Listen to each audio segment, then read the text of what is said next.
تو نبی اکرم صلی اللہ علیہ وسلم فرماتے ہیں جب بندہ یہ دعا پڑھتا ہے اللہ تبارک و تعالی بندے کے اس کلمات پر اتنے خوش ہوتے ہیں اور مسکرا دیتے ہیں کہ میرے بندے کو پتا ہے کہ میرے علاوہ گناہ معاف کر کوئی نہیں سکتا. اس بات پر اللہ تبارک و تعالی مسکرا دیتے ہیں. تو سچی بات یہ ہے کہ جو الحمدللہ ہے, میں یہ کہتا ہوں, دیکھیے کہتے ہیں کسی کو معاف کرنے کے لیے بڑا دل کرنا چاہیے. یہ فکر آپ نے سن رکھا ہے. میں جذبات میں آ کر نہیں کہہ رہا, حقیقت میں کہہ رہا ہوں. اگر یہ معافی کا سلسلہ رب کی طرف سے نہ ہوتا, اس لان میں جتنی عورتیں آئی بیٹھی ہیں اور جتنے مرد آئے بیٹھے ہیں, ان ساروں کو بشمول میرے گناہ پر پکڑ لیا جاتا, کوئی ایک یہاں زندہ نہ بیٹھا ہوتا, ساروں کی واپسی ہو چکی ہوتی. یہ ہماری یہاں واپسی اور یہاں بیٹھنا یہ اس بات کی علامت ہے وہ معاف کرنے والا ہے, وہ بہت ہی معاف کرنے والا ہے. مسئلہ گناہوں کا ہے ہی نہیں. پورا قرآن پڑھ لیجیے آپ, مسئلہ گناہوں کا نہیں ہے, مسئلہ ہے گناہوں پر ڈٹ جانے کا. گناہ کیجئے, توبہ کے راستے پر آ جائیے. اچھا پھر تو آپ دیکھیے, اب ہم پہلی آیت پر ہی ابھی گفتگو کر رہے ہیں, اگلی آیات پر انشاءاللہ کل گفتگو ہوگی, وقت ابھی ختم ہونے والا ہے. دیکھیے حدیث میں آتا ہے یہ جو الحمد ہے, یہ ڈاکٹر صاحب یا سیاسی لوگ کہتے ہیں ہمارے جی کوئی سنتا نہیں ہے. جن لوگوں نے ووٹ بھی دیے تھے نا ابھی کسی خاص پارٹی کو, وہ ابھی سے کہنے شروع ہو گئے ہماری کوئی سنتا ہی نہیں ہے, ہم نے اتنے کام کیے تھے کوئی سنتا نہیں ہے. اور ان لوگوں کے رویوں کو ذہن میں رکھیں. پھر جو نماز میں آپ کہہ رہے ہوتے ہیں سمی اللہ لمن حمدہ, کیا ترجمہ ہے اس کا؟ سمی اللہ لمن حمدہ.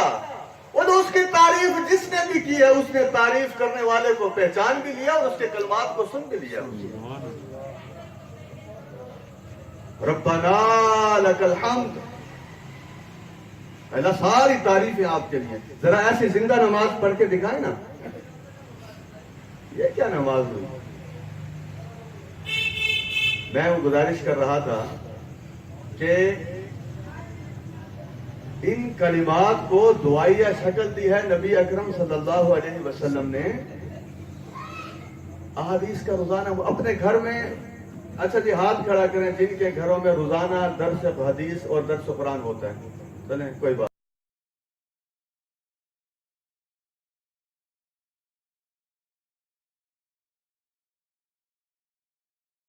اللہ سے مانگتے ہوئے ہاتھ کھڑے کرتے ہیں کہ کل سے یا آج سے شروع کر دیں گے انشاءاللہ. ٹھیک ہے, کل بھی میں پوچھوں گا, یہ نہ ہو آپ کہیں پوچھ رہے ہیں ہم درس میں ہی نہیں جاتے. کہ شیطان یہ بڑے کارنامے سر انجام دیتا ہے.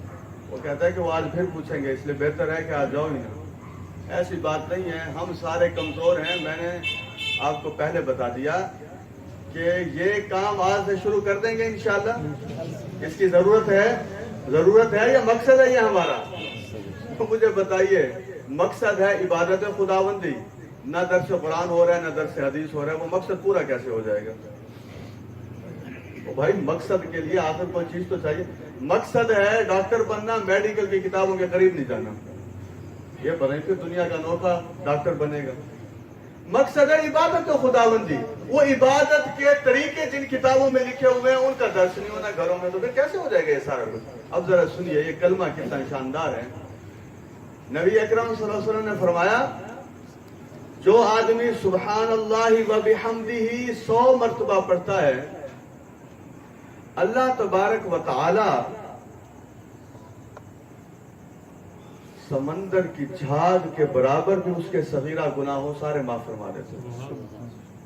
کتنا ٹائم لگے گا سبحان اللہ و بحمدہ پڑھنے پر؟ لیکن ایسا نہ کیجئے گا, کچھ وظیفہ کرنے والے یا سبحان اللہ و بحمدہ پڑھ رہے ہوتے ہیں, کوئی انہیں چھیڑتا ہے کہنا میں وظیفہ پڑھنا پھرتا نہ دستا, تو پھر اس قسم کی صورتحال نہ. وظیفہ پڑھنے کا مقصد ہی اپنے اس ذات کے اندر تبدیلی پیدا کرنا. ہمارے ملتان میں مشتاق کالونی ہے, وہاں امام صاحب مصلی پہ کھڑے تھے, تکبیر پڑھ لی گئی, کوئی جھگڑا کسی آدمی کے ساتھ چل رہا تھا, وہ صف میں پہلی صف میں کھڑا تھا, تو امام صاحب جب سے کہتے ہیں بھائی صفیں درست کر لیں, میں بھی 6 7 نمبر پہ کھڑا تھا,